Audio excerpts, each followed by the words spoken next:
Ushbu videoda qanday qilib bitta xizmat orqali, ya'ni content marketing orqali mijozlar bilan hamkorlik qilib, ikkita, uchta mijoz bilan ishlab, o'rtacha 5000 dollardan ko'proq daromad qilish haqida gaplashamiz. Buni mani misolimda ko'rib chiqamiz va ko'pchilik joyda aytmagan faktlarimni ham mana shu videoda sizlar bilan bo'lishaman. Ismim Fazliddin, deyarli 4 yildan beri content marketing bilan shug'ullanaman va siyosat vakillaridan tortib yirik biznes egalarigacha men hamkorlik qilaman va ularga aynan content marketing orqali ijtimoiy tarmoqlarda tanilishiga yordam beraman. Men ishlagan mijozlarimni juda ko'pchiligini tanishingiz mumkin. Bularda masalan biznes sohasida Ibrahim Gulamov, Kozimxon To'rayev, Asadbek Ashurov yoki ta'lim sohasida Barnom Muqimova, Ustoz Ayshin, Diplomat Academy, Aldus Academy va boshqa misollardan Sirojiddin O'sarov, Sardor Jabbarov, Levshat aholisidagi Asadbek Ismoilov va boshqa juda ham ko'plab loyihalar bilan men hamkorlik qilganman va hamkorlik qilib kelmoqdaman. Aynan shu content marketing sohasida 2500 dollardan 10000 dollargacha bo'lgan narxli xizmatlarimiz bilan juda ham ko'plab brendlar bilan hamkorlik qilamiz va o'zim shuni orqasidan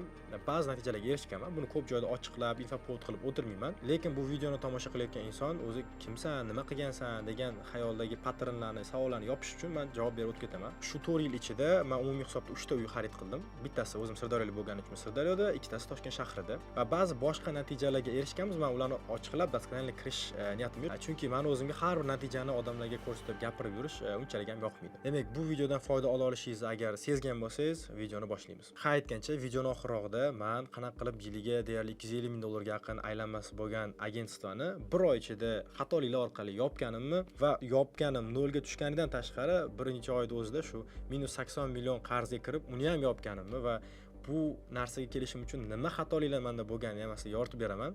Menimcha qiziqroq bo'ladi.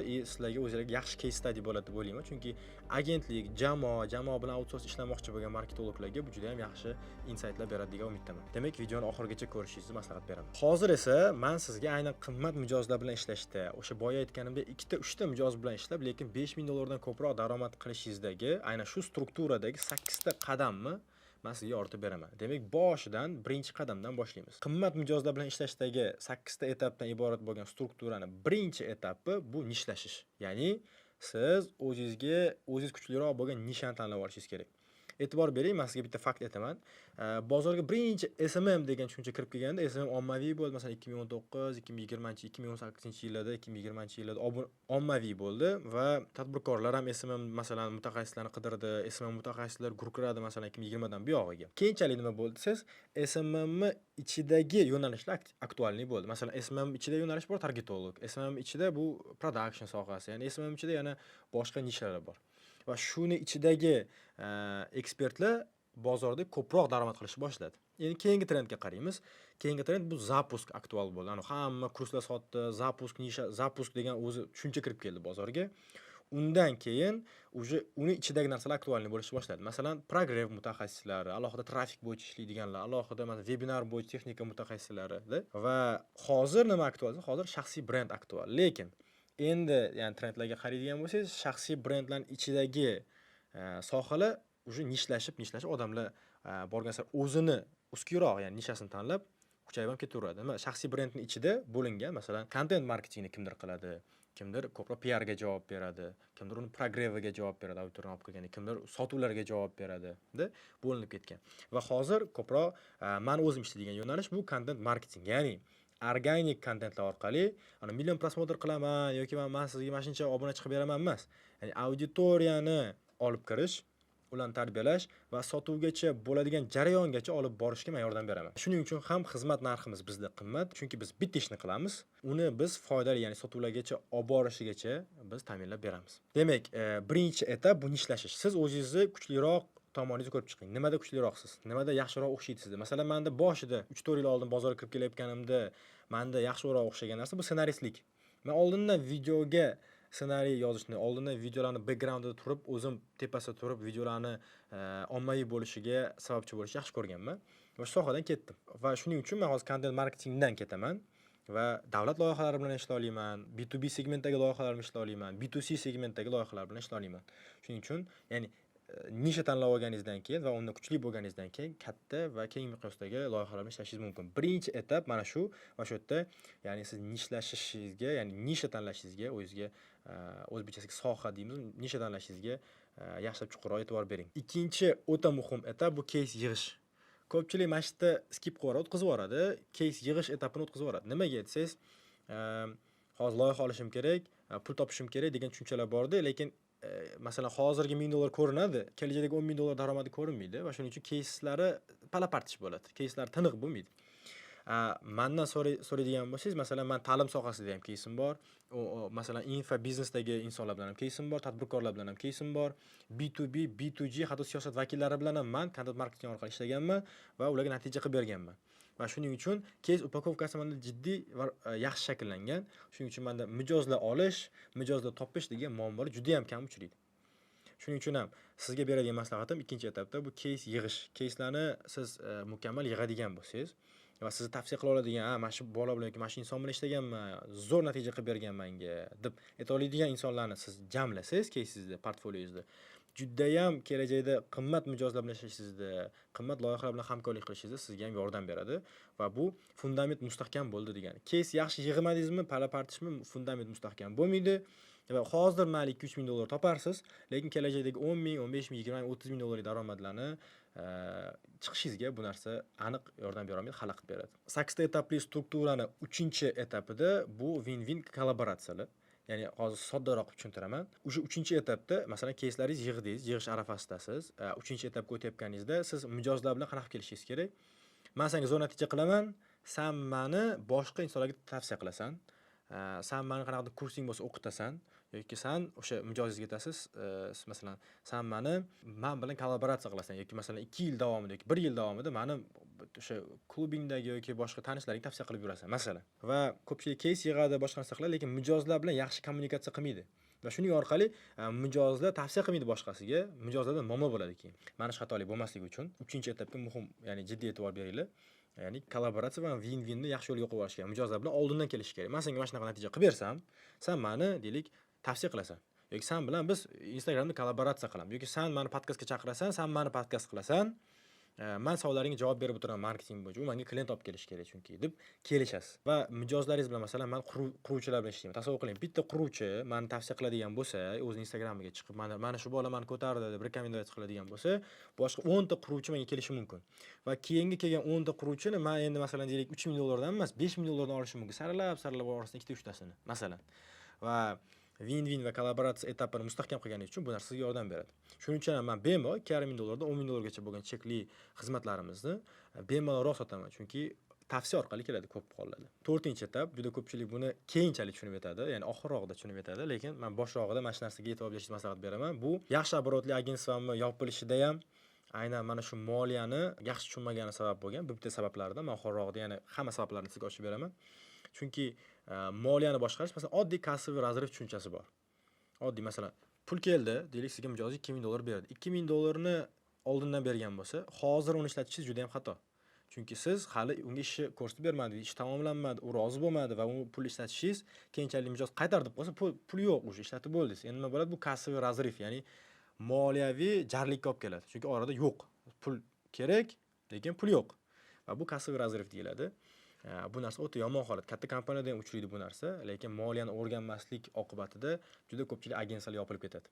Shuning uchun maslahat, moliyani, ya'ni kompaniya, shaxsiy moliya emas, ya'ni kompaniya moliyasi bor, bu yerda finans deyiladi. Finansni va komandani boshqarishni o'rganing. Chunki men Kozimxon To'rayev bilan, ya'ni O'zbekistondagi Procter & Gamble ni HR-lari bilan ishlaganman va ularni kurslarida o'qiganman. Kurs o'zi qimmat narxda edi, men ularga boyayotgan narsani win-win qilganman.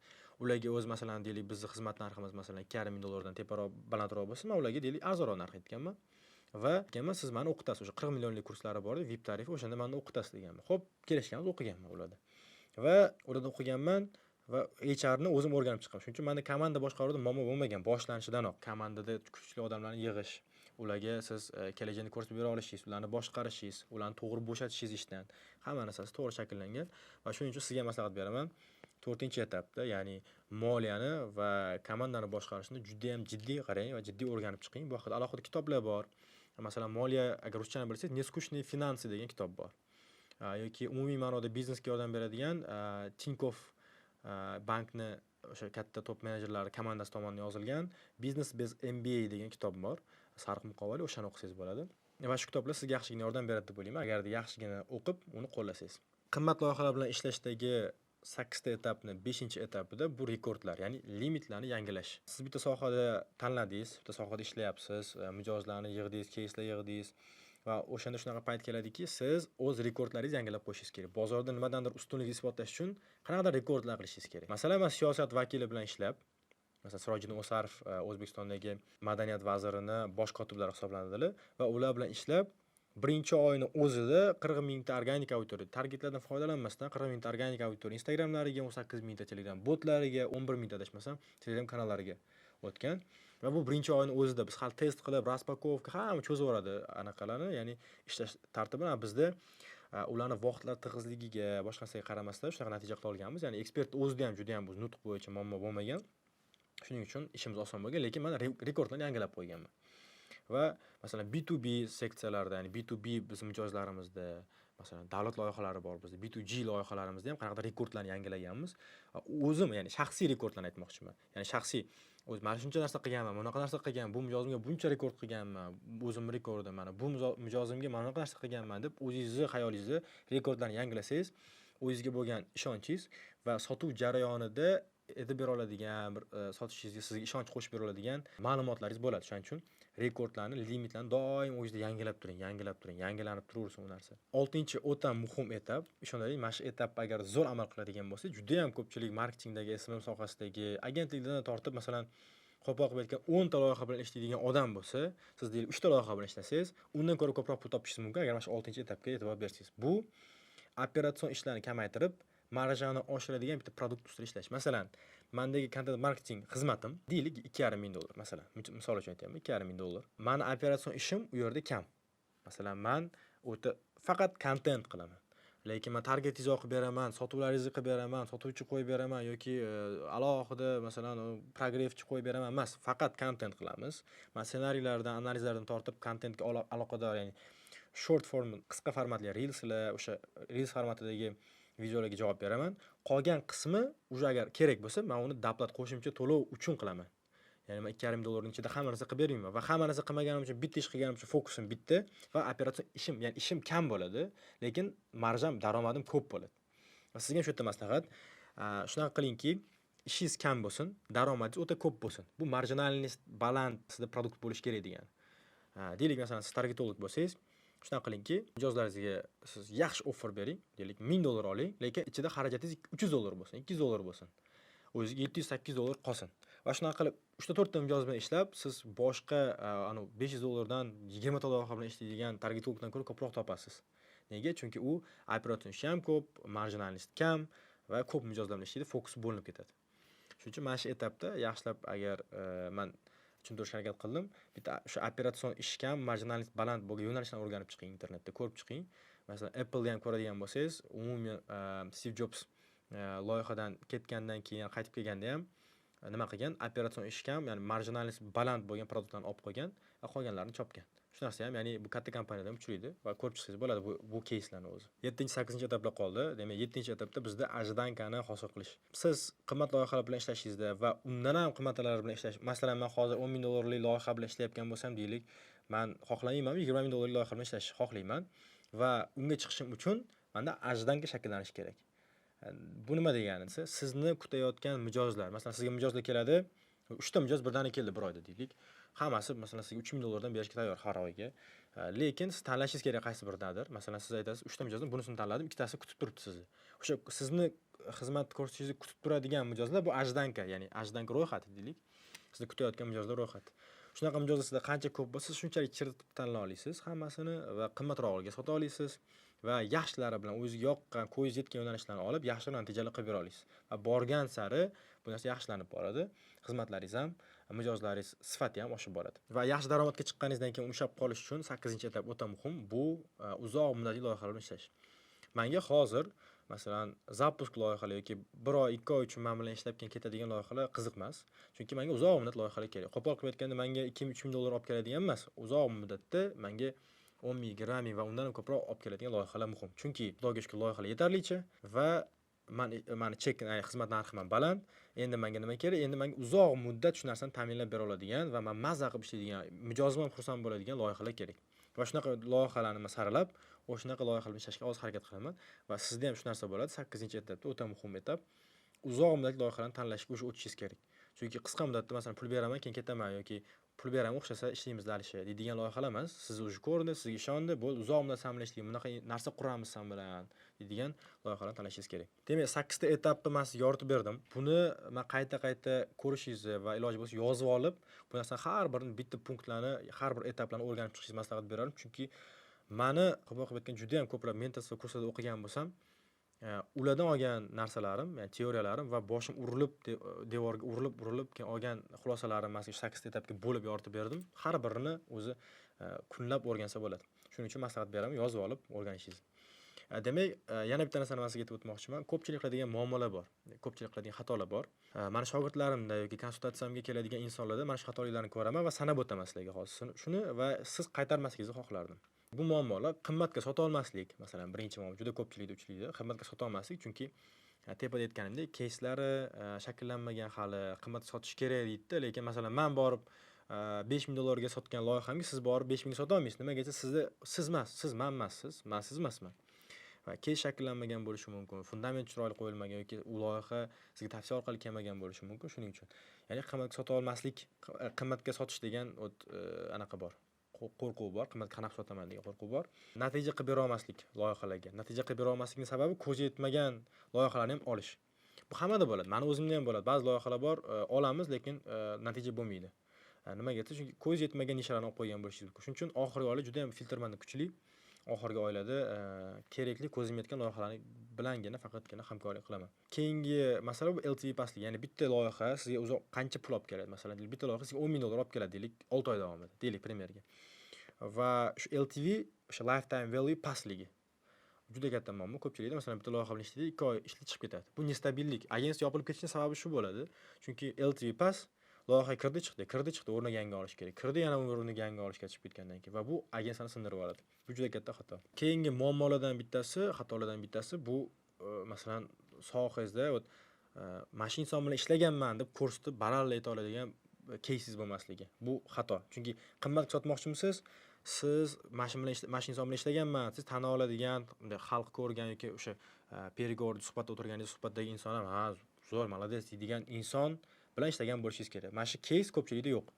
Shuning uchun men maslahat beraman, o'sha bozorda tanilgan, bozorda hurmatga sazovor bo'lgan insonlar bilan ishlab qo'yishingiz, pul berib bo'lsa ham ular bilan ishlashingiz kerak. Keyingi katta muammolardan biri bu NPS pastligi, ya'ni bitta mijoz sizni boshqa odamlarga tavsiya qilish ko'rsatkichi pastligi. Nimaga desa, chunki natijani yaxshi qilib bera olmagan bo'lishingiz mumkin. U klient norozi qilib qo'ygan bo'lishingiz mumkin, xafa qilgan bo'lishingiz mumkin, kommunikatsiyani yaxshi masalan noto'g'ri gaplar qilgan bo'lishingiz mumkin, xatoingizni tan olmagan bo'lishingiz mumkin, servisda xato bo'lgan degani bu NPS pastligi. Shuning uchun NPS ko'rsatkichi ustida juda jiddiy ishlash kerak. Siz marketologmisiz yoki marketing sohasidamiz, mijozlar bilan ishlaysizmi? Demak, NPS ustida qattiq ishlashingiz kerak. Shuning uchun NPS nimaligini, qanaqa oshirish kerakligini, qanaqa o'lchanish kerakligini bitta o'rganib chiqing. Demak, boshida aytgan masalani o'zimizga tushuntiraman. Ya'ni qanaqa qilib yiliga $250,000 ga yaqin oborotli agentiyani 1 oy ichida yopilib ketishi va o'sha yopilgan jarayonida, ya'ni nolga tushib yotib tursin, 80 million qarzga ham kirib, keyin uni ham yopganimni men nima xatolar bo'lganini tushuntirib beraman. Avvalambor o'zi 1 oy ichida yopilgan deb hisoblash xato bu narsani. Chunki u davomiy xatolar qaytalanib keladi va 1 oy ichida u keyin bam bu portlab ketadi-da. Va bu yerda xatolar quyidagicha bo'lgan. Birinchisi bu aniq bir nishlashmagan agentlik shakllantirish. Ya'ni men $30,000 aylantirmaysizmi, $100,000 aylantirmaysizmi, yoki $200,000 aylantirmaysizmi, lekin nishlashmagan bo'lsangiz zo'r natija qilishingiz mijozga qiyin.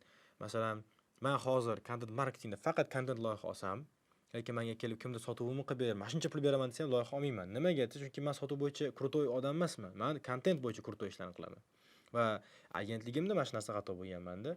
Ya'ni men target yoqish kerak desam, loyiha olganman, foyda bo'lsa bo'ldi deganman. Foyda beryapti menga. Masalan, $500 sotsam, 300 o'zimniki masalan. Har xil yo'nalishdagi loyihalar olingan, oborot umumiy hisobda yaxshi, lekin qog'ozda yaxshi, lekin faktda unaqa emas. Mana shu narsa birinchi xatolardan biri. Ikkinchi xato bu loyiha tizimlashgan. Biz 14 ta kishi o'z agentligida 14 ta menejerlar bo'lgan, umumiy insonda yaxshi, ya'ni tizim qilingan, lekin tepadagi tizim yaxshi bo'lmagan. Ya'ni agentsiyada o'z biznes sifatida qarash kerak va marketolog bo'lish kerak. Marketologning tagida o'sha shajara bo'ladi. Marketologning tagida uni bajaruvchisi, uni realizatsiya qiladigan inson, loyiha boshqaruvchilari, har loyihani отчетностьlarni topshirib beradigan insonlar u bo'linib ketishi kerak. Va tepadagi inson man bo'lib qolgan. Ya'ni operatsion ishlarni kimdir qilardi, lekin javobgarlikni olish, sotish, mijozlar bilan kelishish, pulni olish, pulni boshqarish degan ishlar menda qolib ketib qolgan va bu narsa menga stress bergan. Borib bu burn out, выгоранияga olib kelgan. Oxir agensiya qilish menga yoqmay qolgan. Bu narsa yaxshi xatoliklardan bo'lgan. Uchinchi xatolik bu NPS men o'zimda past bo'lgan. Ya'ni NPS ko'rish, ya'ni mijozlar boshqa mijozga tavsiya qilish menda tushib ketib qolgan. Nimaga? Chunki har xil sohani olyapman. O'zim ekspert bo'lmagan sohani ham olib kelib, ekspert bo'lgan bitta odamni qo'yib ishlataman, zato zo'r yaxshi pul qoladi degan mana tushuncha bo'lgan, lekin aslida olganda o'zim krutoy bo'lmagan nishadagi proyektlarni ham olib yaxshi qila olmagandan keyin, yaxshi natija qilib bera olmagandan keyin ular meni tavsiya qilmagan va shu orqali minus bo'lib ketavergan. Ya'ni loyiha chiqib ketadi, yangi loyiha qo'shiladi. Loyiha chiqib ketadi, yangi loyiha qo'shib ketadi va hozir shu sistemada ko'p agensiyalar ishlaydi bozorda. Bunday qarasangiz $1000 ga hamma ish qilib beradi. Target ham yoqib beradi, content ham qilib beradi, copywriting ham qilib beradi, sotuv yuzi ham qilib beradi, kerak bo'lsa sotuv menejer ham topib beradi $1000 ga. Unaqa insonlarni ko'rib men hayron qolaman. Chunki aniqki katta ehtimol bilan avvalambor Alloh hal qiladi bu narsani, lekin katta ehtimol bilan sababiyat jihatdan yopilib ketadi bunaqa agensiyalar. Chunki offer kuchli qilaman deb juda ham noto'g'ri tarafga kirib ketib qolishadi. Mana shu narsa menda xato bo'lgan. Keyingi katta xato bu operatsion ishlarni ham ko'payishi va marjani tushishi. Aslida aksincha bo'lish kerak.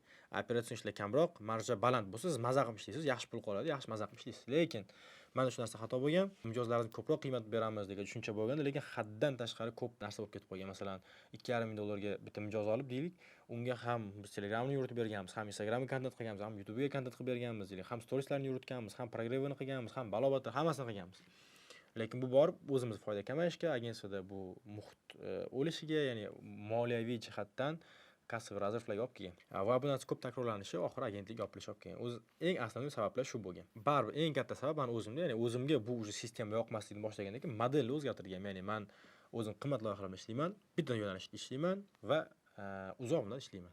Bu narsa menga hozirgi men ishlab kelayotgan modelim shu. Va sizlarga ham men maslahat berardimki, mana shu ikkita modelga qarab ko'ringlar. Siz agensiyani biznes sifatida olib ketmoqchimisiz va ko'p loyiha bilan ishlab, lekin buni tizimli qilmoqchimisiz? Unda modelni qarab ko'ring. Bu men tavsiya bermagan o'rningizda qilmagan bo'lardim. Buni ikkinchi modeli bor. Bitta nishada zo'rsiz, qimmat loyihalar bilan ishlayapsiz, uzoq muddat ishlayapsiz, stress kamroq, operatsion ishingiz kamroq, marja ko'p.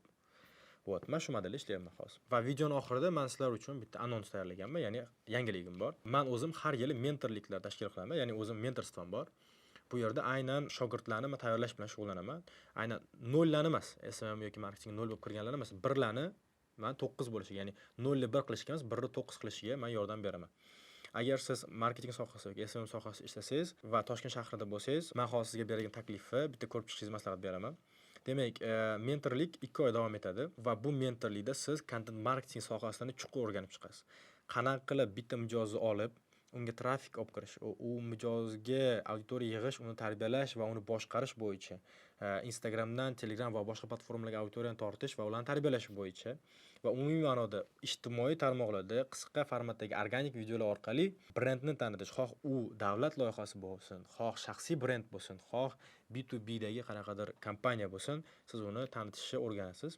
Keyingi o'rganadigan narsangiz bu $2,500 dan ko'proq, ya'ni men qanaqa ishlayapman, $8,500 ga ham hozir loyiham bo'lsa, qanaqa qilib bo'lgan hammasini sizga ochib beraman va $2,500 dan ko'proq qimmatroq bo'lgan mijozlar bilan ishlashni va ularga siz xizmat ko'rsatishingizni va uzoq muddat ular bilan hamkorlik qilishni o'rganasiz. Va uchinchi juda ham muhim punkt bu siz mentorlikda oladigan narsangiz, ya'ni agentlikni qurish, ya'ni jamoa qilishni va jamoani qurib bo'lgandan keyin o'zingiz marjangizni ko'paytirishni, ko'proq mijozlar bilan ishlashni, qimmatroq sotishni va agentlikni tizimli boshqarishni o'rganasiz.